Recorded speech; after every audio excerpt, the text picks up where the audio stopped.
Si è svolto ieri domenica il primo motoraduno degli Angeli in memoria delle vittime della strada.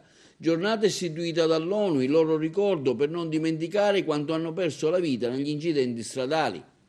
L'evento ha visto la partenza di un centinaio di motociclisti agrigentini partiti dal piazzale Ugo La Malfa e con un percorso che ha toccato i punti in cui si sono verificati incidenti mortali.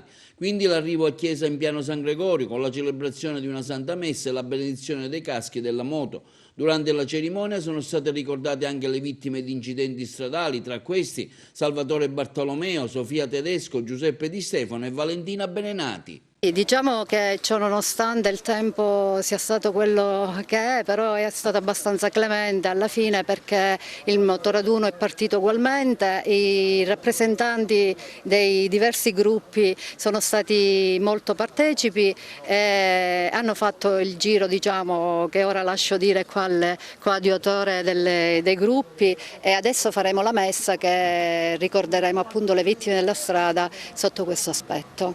Con un po' di difficoltà e con gli amici, con varie telefonate, siamo riusciti a raggruppare un po' di ragazzi che vengono di Ragusa, di Caltanissetta, di Canicattì, di Cattolica Eraclea, gli agrigentini con le Vespe, che sono stati fantastici per le staffette e per bloccare il traffico. Ringrazio tutti. Perché avete deciso di sostenere questa iniziativa? Perché ci sono i nostri amici sulla strada, perché sono caduti nella strada, quindi chi di noi non ha perso un amico, un fratello, un cugino, un parente, quindi ricordarli è sempre bello ricordare, ragazzi. Ecco, un appello magari ai tanti giovani che magari insomma si dimenticano di queste stragi. Sì, purtroppo i ragazzi a volte dimenticano di quello che succede in giro, ma non solo i ragazzi, anche gli automobilisti dovrebbero stare un po' più attenti e guardare un po' più avanti di quello che succede sotto gli occhi, non usare il cellulare, non usare altri tipi di cose perché praticamente ci distraggono e quindi ci fanno fare delle brutte cose. Bartolomeo, lei anche qui insomma come testimonianza proprio personale, anche perché lei ha perso un figlio.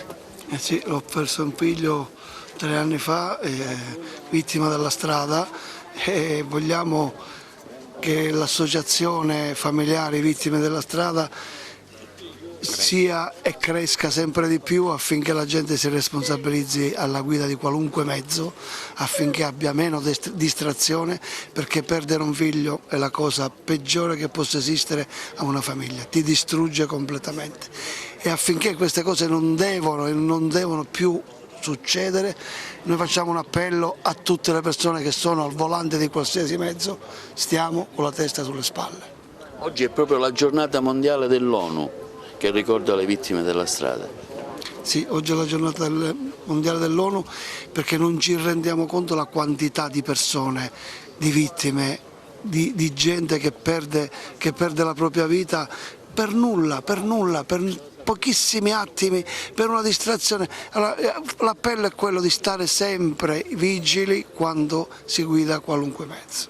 Signora, allora ripeterete questa iniziativa magari in qualche altro momento? Assolutamente sì, la ripeteremo sempre la terza domenica di novembre di ogni anno per ricordare le vittime della strada e per evitare che ci siano ancora vittime sulle strade.